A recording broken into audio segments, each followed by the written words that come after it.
আসসালামু আলাইকুম। আশা করি সকলে ভালো আছেন।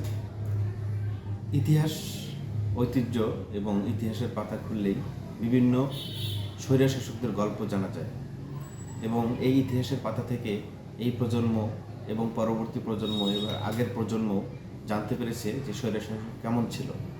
এই স্বৈরশাসকদের থেকে আমাদের জীবন কিছু শিক্ষা নিতে পারে না। এই স্বৈরশাসকের জীবন কাহিনী থেকে আমরা কখনোই শিক্ষা নিতে পারি না যে এই স্বৈরশাসকের মতো আমিও হতে পারি।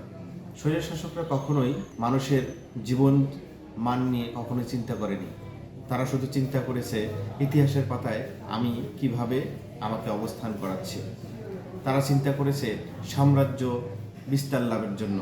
যেমনটি হিটলারের কাছ থেকে আমাদের কখনোই শিক্ষা নেওয়ার কিছু নেই, তবে এই প্রজন্ম জানতে পেরেছিল যে অবশ্যই হিটলার একটা বক্তব্যে যে আমি কেন সব ইহুদিকে মেরে ফেললাম না, কারণ পরবর্তী প্রজন্ম জানবে যে আমি সব ইহুদিকে কেন আমি হত্যা করিনি। তারপরও আমরা চিন্তা করতে পারি কেনই বা মানুষ হত্যা, কেনই বা আমরা এই অত্যাচারী স্বৈরশাসকদের আমরা নির্বাচিত করি, রাষ্ট্রের কর্ণধার করি। বর্তমানে আমেরিকার স্বৈরশাসক ডোনাল্ড ট্রাম্প, আমরা তার কাছ থেকে কি শিক্ষা নিতে পারি? তার জীবন কাহিনী দেখলে মনে হয় তার অর্থের সাম্রাজ্য এবং রাষ্ট্রের ক্ষমতা দখলের জন্য সে মরিয়া হয়ে পড়ে গেছে। তারপরও এই স্বৈরশাসক ডোনাল্ড ট্রাম্পকে জনগণের অধিকাংশ জনগণ ভোট দিয়ে নির্বাচিত করেছে। বিশ্ববাসী আজ একটা হুমকির মুখে দাঁড়িয়েছে।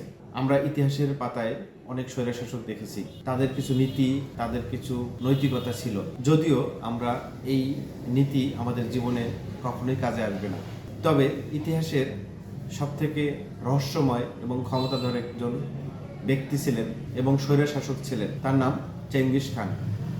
ইতিহাসে আছে চেঙ্গিস খানের 1206 থেকে 1227 সাল পর্যন্ত, তার মৃত্যুর আগ পর্যন্ত 1,20,00,000 বর্গ মাইল সাম্রাজ্য প্রতিষ্ঠা করেছিল। তার কিছু নীতি ছিল, চেঙ্গিস খানের আইন ছিল, সেই আইনটি এখনো বিশ্বের বিভিন্ন রাষ্ট্রে কিছু কিছু আইন পালিত হয়। আমরা চেঙ্গিস খানের গল্প জেনেছি। চেঙ্গিস খানের এরকম একটা গল্প আছে যে চেঙ্গিস খান যখন একটা সাম্রাজ্য দখল করার জন্য প্রস্তুত হচ্ছিল, তখন তার সৈন্যবাহিনীর সাথে মিটিং করত এবং সে জানতো যে আমি এই সাম্রাজ্য দখল করার জন্য প্রস্তুত এবং অবশ্যই আমি যুদ্ধে জয়লাভ করব। তার সৈন্যবাহিনীকে আগে থেকেই সেইভাবে প্রস্তুত করত। আমরা জানি এই স্বৈরশাসক যেই সাম্রাজ্য দখল করার জন্য প্রস্তুতি নিচ্ছিল, সেই সাম্রাজ্যকে ভয়ঙ্কর একটা পরিবেশের মধ্যে হত্যাযজ্ঞ চালায় এবং সাম্রাজ্য দখল করে নেয়। ইতিহাসের পাতায় আছে স্বৈরশাসক চেঙ্গিস খান যখন কোনো একটা যুদ্ধে জয়লাভের জন্য প্রস্তুতি নিত, তার সৈন্যবাহিনীকে বলতো আমরা যে যুদ্ধে যাচ্ছি সে যুদ্ধে যাদেরকে আমরা হত্যা করব তাদেরকে তোমরা পুঁতে ফেলবে এবং তাদের যে ছেলেমেয়েরা আছে, ছোট ছোট বাচ্চা আছে, তাদেরকে তোমাদের সাথে করে নিয়ে আসবে।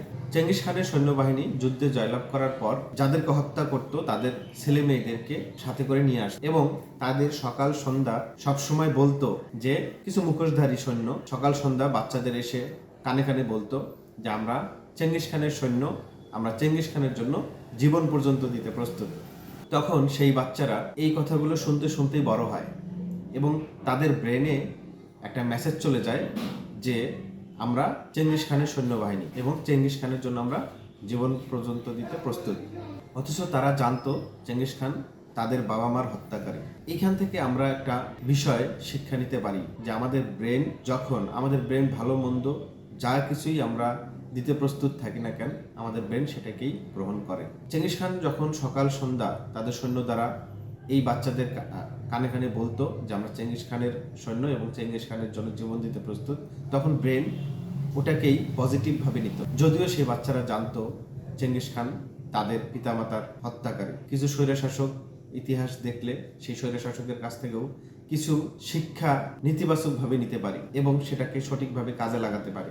আমরা সবাই জানি যুদ্ধ কখনো শান্তি নিয়ে আসে না, যুদ্ধ সব সময় সংঘাতময়, সব সময় অশান্তি সৃষ্টি করে। তাই আমরা অবশ্যই যুদ্ধ থেকে বিরত থাকব। আমরা অবশ্যই আশা করব পৃথিবী শান্তির বার্তা বয়ে নিয়ে আসুক, কখনোই যুদ্ধ না হোক, সাধারণ মানুষ কখনো এই যুদ্ধের আঘাতে ক্ষতবিক্ষত হয়ে যাক, পরিবার বিচ্ছিন্ন হয়ে যাক, আমরা কখনোই আশা করব না। পৃথিবীতে শান্তি ফিরে আসুক।